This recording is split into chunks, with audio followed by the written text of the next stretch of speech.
Hello दोस्तों, आपका स्वागत है हमारे इंटरेस्टिंग हिंदी चैनल पर। आज हम आपको लेकर चलेंगे पृथ्वी के सबसे रहस्यमय और अज्ञात महाद्वीप अंटार्कटिका की रोमांचक यात्रा पर। यह महाद्वीप न सिर्फ विश्व का सबसे ठंडा स्थान है, बल्कि अपने अनूठे प्राकृतिक सौंदर्य, जीव जंतुओं और वैज्ञानिक रहस्यों के लिए भी प्रसिद्ध है। अंटार्कटिका पृथ्वी के दक्षिणी ध्रुव पर स्थित है। यह महाद्वीप पूरी तरह से दक्षिणी महासागर से घिरा है। क्षेत्रफल करीब 1,40,00,000 वर्ग किलोमीटर, यानी यह यूरोप से लगभग 40% बड़ा है। 98% क्षेत्र बर्फ से ढका रहता है। यहाँ औसतन बर्फ की मोटाई 1.6 किलोमीटर मानी जाती है। अंटार्कटिका विश्व का सबसे ठंडा महाद्वीप है। सबसे कम तापमान -79.2 डिग्री सेल्सियस दर्ज किया गया था। औसत वार्षिक वर्षा महज 200 मिलीमीटर है, जिससे यह एक मरुस्थल कहलाता है। हवाएं बेहद तेज, कभी कभी 320 किलोमीटर प्रति घंटा तक चल सकती हैं। अंटार्कटिका की खोज 1774 पहली बार अंग्रेज कप्तान जेम्स कुक ने इस इलाके का उल्लेख किया। 1820 रूसी खोजकर्ता मिखाइल लजारेव और फेबियन वोन बेलिंगशाउसन ने अंटार्कटिका को वैश्विक नक्शे पर रखा। 1890 अंटार्कटिका नाम पहली बार स्कॉटिश नक्शा-नवीस जॉन जॉर्ज बार्थोलोम्यू द्वारा इस्तेमाल किया गया।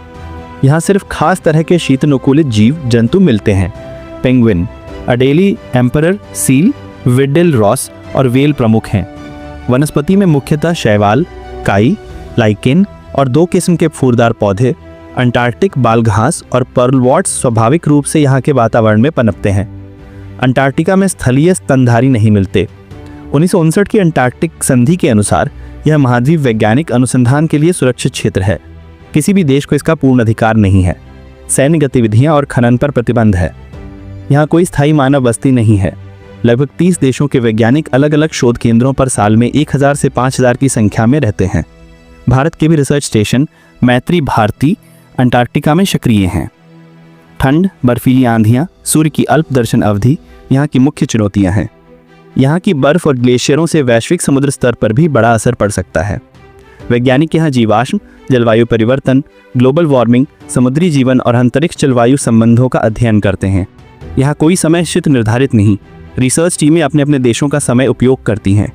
यहाँ सबसे लंबी रात लगभग 6 महीने अंधेरा और लंबा दिन लगभग 6 महीने सूरज होता है। अंटार्कटिका का सबसे पुराना चट्टानी भाग 3 अरब साल पुराना है। पश्चिमी अंटार्कटिक हिमखंड अगर पूरी तरह से पिघल जाए तो समुद्री स्तर 15 फीट तक बढ़ सकता है। अंटार्कटिका सिर्फ बर्फ और बियाबान नहीं, बल्कि विज्ञान, रोमांच, रहस्य और प्रकृति के अनूठे चमत्कारों का केंद्र है। मानव जीवन और सृष्टि के लिए इसके महत्व को समझना, इसकी रक्षा और सीमित मानवीय हस्तक्षेप आज की विज्ञान और नैतिक जिम्मेदारी दोनों है। उम्मीद है अंटार्कटिका की ही यात्रा आपको रोचक और जानकारीपूर्ण लगी होगी। ऐसे और तथ्य जानने के लिए जुड़े रहिए हमारे साथ।